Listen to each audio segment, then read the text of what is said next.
Olá, alunos! Essa semana vai ser da página 37 e 47, sobre sujeito e predicado.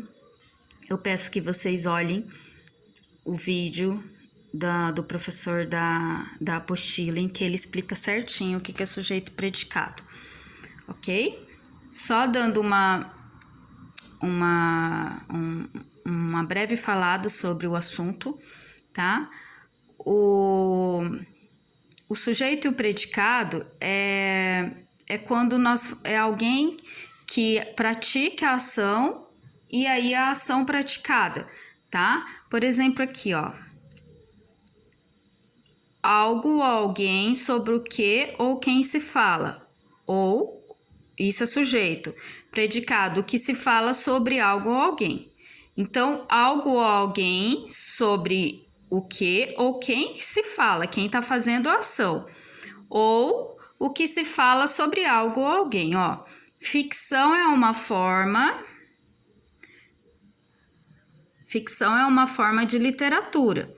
Qual que vai ser o nosso sujeito? É de quem está falando, ficção é o nosso sujeito. Predicado é do verbo para lá, é uma forma de literatura, ok? O sujeito, então, é a parte da oração que indica sobre o que ou quem se fala. Já o predicado é a parte que contém verbo que informa algo sobre o sujeito, ok? Dividimos as orações em duas partes, então, o sujeito e o predicado. Essa divisão ocorre porque as orações têm uma estrutura organizada, não sendo apenas uma sequência de palavras em ordem, ok? Aqui na atividade 7, analise a frase a seguir e indique o sujeito e o predicado. O escritor de ficção inventa personagens, certo? Quem que é o sujeito? De quem que está falando? O escritor de ficção. Quem que é o meu predicado? Inventa personagem. Então, eu tenho que encontrar o meu verbo. Vai ser do verbo para lá é o predicado, do verbo para cá é o meu sujeito, ok?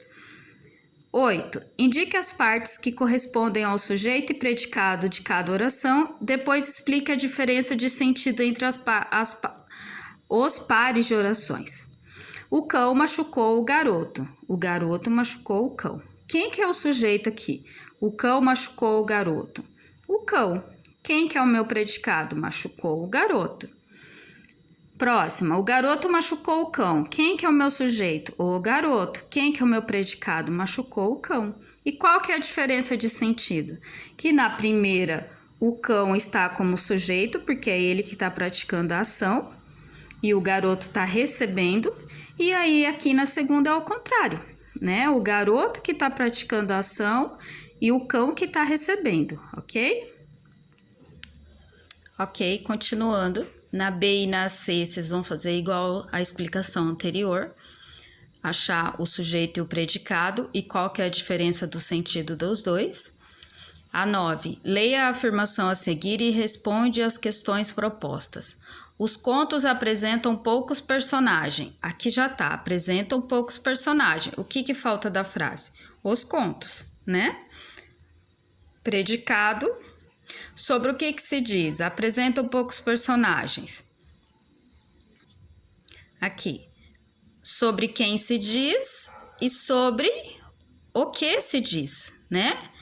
Então, aqui, sobre quem se diz é o meu sujeito. Sobre o que se diz é o meu predicado. Ok?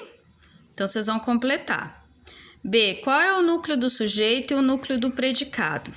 Cada um dos blocos, sujeito e predicado, é organizado em torno do termo mais importante, o núcleo. Por isso, em uma oração há o núcleo do sujeito e o núcleo do predicado. Qual é o núcleo do sujeito? E o núcleo do predicado? Aqui a prof vai deixar vocês olharem, ó. Qual que é o principal aqui dessa frase? Do sujeito que vai até os contos. Contos, tira o O, fica contos. Apresentam poucos personagens. Qual que é o núcleo do meu predicado? Apresentam, é o meu verbo, ok? Aqui também, ó. Analisa as orações a seguir e identifica as informações solicitadas. O romance tem muitos personagens. Qual que é o meu sujeito? O romance. O meu predicado é do meu verbo para cá, tem muitos personagens. Qual é o núcleo do meu sujeito? Eu tiro o O, fica romance. Qual é o núcleo do meu predicado? É o meu verbo, ok? Isso vocês vão fazer na B e na C. Analise a oração a seguir e responda as questões propostas. Ficção é uma forma de literatura. Identifique o predicado dela. E nessa oração, o termo principal do predicado é uma forma verbal? Sim ou não? Qual é o núcleo do predicado? O predicado sempre apresenta verbo, porém, em alguns casos, a forma verbal não é o seu núcleo. No caso, então, aqui, o meu núcleo não vai ser o meu verbo é, vai ser forma, porque aí o forma é o mais importante da frase, tá bom?